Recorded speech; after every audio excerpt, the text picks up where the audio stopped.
Hey guys, welcome back to Gardensngrace. For those of you that don't know me yet, my name is Tasha. Today I want to talk about sourdough. I have been trying to get into the world of sourdough for quite some time, and I'll be honest with you, it is easier for me to grab active dry yeast when I make bread because sourdough up until this point has seemed really complicated. And I've done it, I've experimented with it a little bit, but I don't want to have to constantly feed something and discard it and do all of these things. And we go back to the way that like our ancestors did it, back to the way that people did it years ago. They didn't keep a sourdough starter alive in their fridge and feed it and discard every day. So anyway, I wanted to find a way to do sourdough that was closer to what was done in the past and something that was simple. So, okay, I have a couple of different things here. I'm gonna try some experimenting. These are things I've never done before. I'm gonna take you along this process with me. So there was something really interesting, something I'm really excited to try. And it was using buttermilk and flour to get your sourdough starter started. That you don't have to do feedings and discards. You may have to add a little flour, a little water in the beginning to get it to the right consistency and get it active. But once it's active, you actually dry it out. Use it or dry it out with flour, and you can sit it in your fridge, keep it kind of in a state of dormancy, and then you add water to bring it to life before you use it. And I thought this was a really interesting concept because then you don't have to constantly feed your sourdough starter. So I'm excited to try that. I'm gonna take you guys along for that journey. We're gonna see how it works.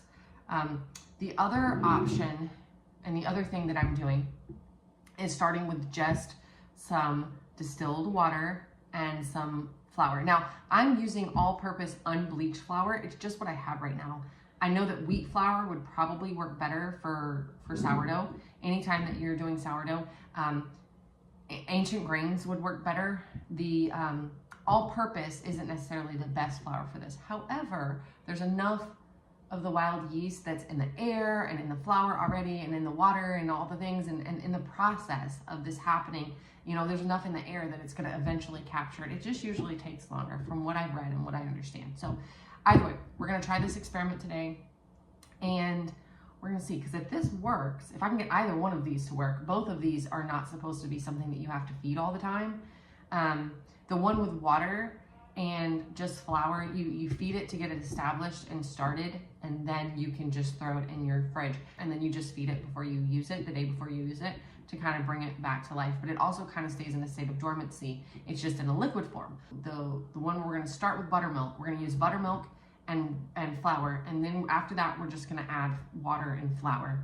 That one should technically, when we get ready to use that one, we can use it and then pack it with flour, pack the starter with flour so that it dries out, put it in the fridge, and that keeps it in a state of dormancy. So the goal of both of these options is to start the sourdough starter and then put them in a state of dormancy where they will last for quite some time. Okay, so I have the lids. We're not gonna put these lids on. I have them here so that I can distinguish which one is which. You can use any jar as long as it has some space, because these they're gonna grow. We want them to double in size. That's how we know that the starter, doubling in size within 24 hours is how we know the starter is mature. But I'm using these specifically, there we go, that's what I want, okay. Because they have lines on them and they give me kind of a guided measure. You don't need that, I just like them. I like mason jars. I do a lot of things with mason jars. I do a lot of canning, so I'm using mason jars. I use mason jars for a lot of things. Okay, so I'm gonna start with the buttermilk one. Now, the buttermilk that I have right here, it does have, you know, active cultures in it, but I'm not gonna say this is the best buttermilk ever. So the more active cultures, and especially if those active cultures are listed out, apparently that means the better your buttermilk is for this experiment. So the first thing I'm gonna do is add in this is the one I'm using for the buttermilk. Move these over. And I'm gonna add that to, I'm gonna add 4 ounces of buttermilk. I'm gonna make about a cup of starter. I've got a little 1/2 cup measure here as well, and I'm gonna get about 1/2 cup of flour. And I was told in the video that I was watching, this didn't have to be exact, but you kind of want it the consistency of a little bit thicker than pancake batter.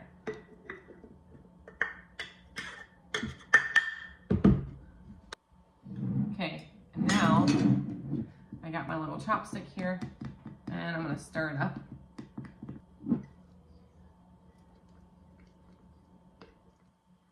Let's see if you can see that.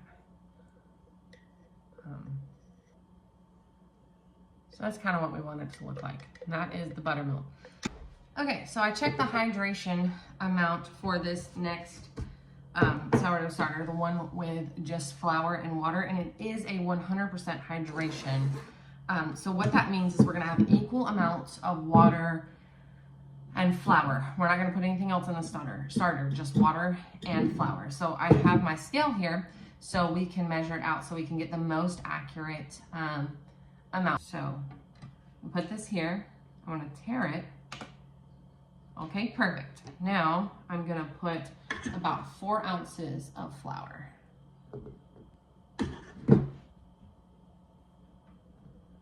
I'm at about 4.3. That puts me at about 4.1. I'm going to leave it at 4.1. Perfect. I'll try to do 4 ounces of water. That's 1.6. I'm going to use my other hand here. And I actually use tap water here. You definitely want to use, you don't want to use straight tap water. I use tap water here that sat out for some time because tap water has got chlorine in it. Perfect. That's exactly 4.1 as well. So tap water has got chlorine in it. And if you use just straight tap water, it's going to kill your sourdough starter before you even get started. So you can use distilled water. You can let your tap water sit out overnight to kill off some of the chlorine.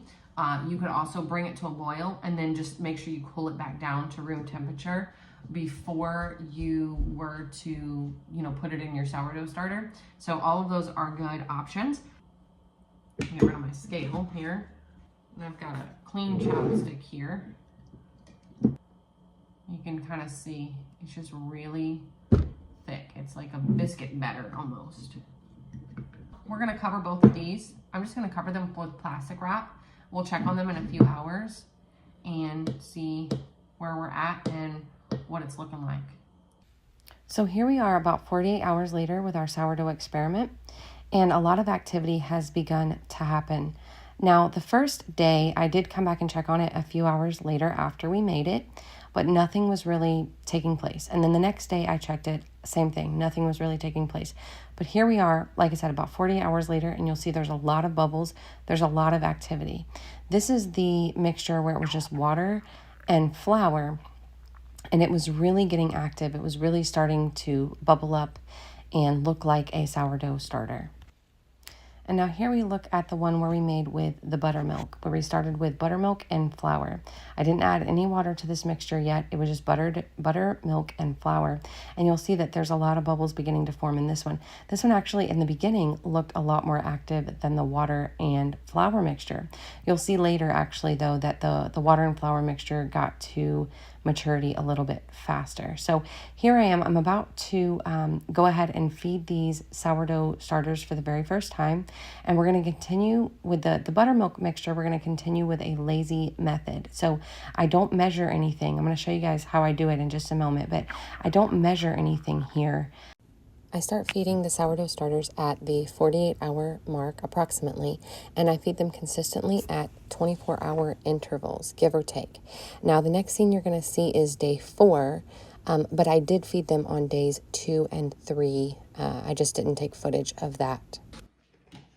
Okay, so it's day 4 of the sourdough starter experiment, and this is what the one, here's the one with water and flour. It has been very, very active, really bubbly, and it kind of, you can tell it needs a feeding now. So we're gonna go ahead and give this one a feeding. the one with buttermilk is starting to get to the place where it needs a feeding too. It's also been really active, really bubbly. This is the one we're not going to do any discards with. So the one that's water and all-purpose flour, we're going to do a discard of 4 ounces, and then we're going to add in 2 ounces of water, 2 ounces of flour. We're going to keep 100% hydration going on in this guy. And the goal is we want to get it to double. Once it doubles in size within less than 24 hours, we know our sourdough is mature. This one, on the other hand, the one that has the buttermilk, that we started with buttermilk and all-purpose flour, we're only gonna add water and flour to that. We're not gonna do any discards, and we're not gonna do any measuring. I'm just gonna add some water in. Now we're gonna add some flour. So the smell of this, it's nice and yeasty, nice yeasty smell.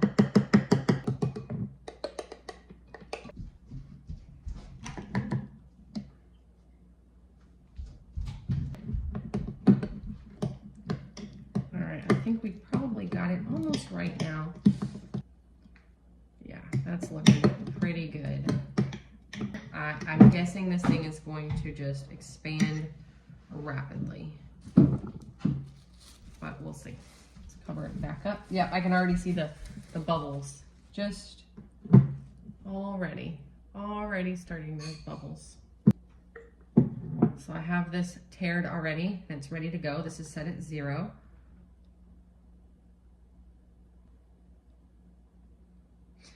You can kind of tell that this definitely needs a feeding because it's gotten really liquidy. And there we are at the 4 ounces. We're gonna do the same thing with this one. We're gonna start with water, 2 ounces.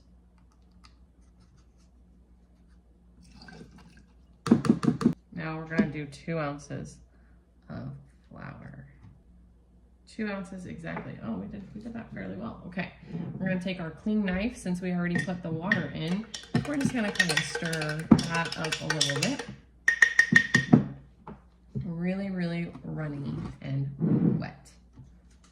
So now,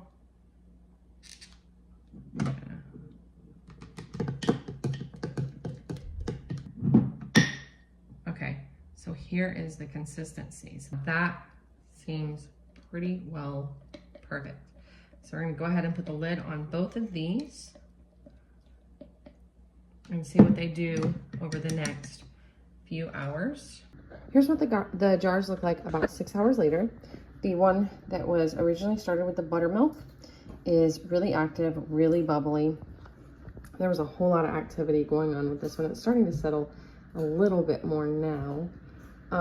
The one that was water and just water and all-purpose flour that we have been doing the discarding with and then feeding and doing like perfect measurements with, it's not been very active. It got a little bubbly there for a few, about the 4-hour mark, but I haven't seen a whole lot with it yet. I imagine it'll probably pick up a little bit later. Okay guys, both of our sourdough starters have reached maturity. And so today we're gonna use them to bake loaves of bread. The sourdough starter that we started with just water and flour came to maturity after about 10 days. And the one with buttermilk, it was about 11 to 12 days. So interestingly, I actually expected the buttermilk sourdough starter to come to maturity faster than the water one. The reason I think it took a little bit longer to come to maturity was because we weren't doing any measuring. I was just eyeballing. So remember with the one we used water and flour, I was measuring and discarding every day. So every day I was adding, or I was taking out 4 ounces of starter and I was adding 2 ounces of water and 2 ounces of flour every day and mixing that back up. The buttermilk one, I eyeballed it. I didn't do any measuring. And I only discarded once it looked like there was just too much in the jar. So I discarded just to make enough room in the jar for it to bubble up and grow. And when I say it got to maturity, I mean that the sourdough itself doubled in size within less than 24 hours. So I have already used the one that was made with water and flour to bake a loaf of bread, and it came out amazing. I have not done the buttermilk one yet. So but we're going to be doing both today to do a side-by-side comparison. By the time the bread is actually ready, it'll be tomorrow. But we're going to do a side-by-side comparison to see which one we like better. I will tell you just from the experiment, I believe that although the one made with buttermilk, where we didn't do any measuring, was easier, I feel like it was harder to make sure that it was at the right hydration because I was just looking at it. If you've done sourdough, done sourdough starters over some time and you can gauge what the consistency is supposed to look like, I think you would have much better success doing it without measuring. For me, I'm still kind of new at it. So now I think I have an idea of what that consistency is supposed to look like. But starting out, I would not suggest doing it that way. I would actually suggest starting out with measuring. I think that would actually be easier. And it really didn't take that much time to measure it. Okay guys, so here is our sourdough loaves. The round loaf is the one that was made with water and flour, and the loaf that actually looks like a loaf is the one that was made with flour and buttermilk. And they both came out amazing. The only difference that I did here was I baked the round loaf, the one with water and flour, in the Dutch oven, and I baked the other one, the buttermilk mixture, in a loaf pan. Both loaves were amazing. You really couldn't tell a difference other than the fact that the one baked in the loaf pan was just a little bit crispier. It had like a better texture. And that was, I believe, because I used parchment paper inside the Dutch oven. So next time I bake my sourdough loaf, I'm gonna not use the parchment paper in the Dutch oven, and I think that'll give me a better texture. But overall, they both came out amazing, and this was a wonderful experiment. So thank you guys so much for hanging out in my kitchen with me today. May your kitchen and your garden be filled with grace, and may you be abundantly blessed. We'll see you next time. Bye.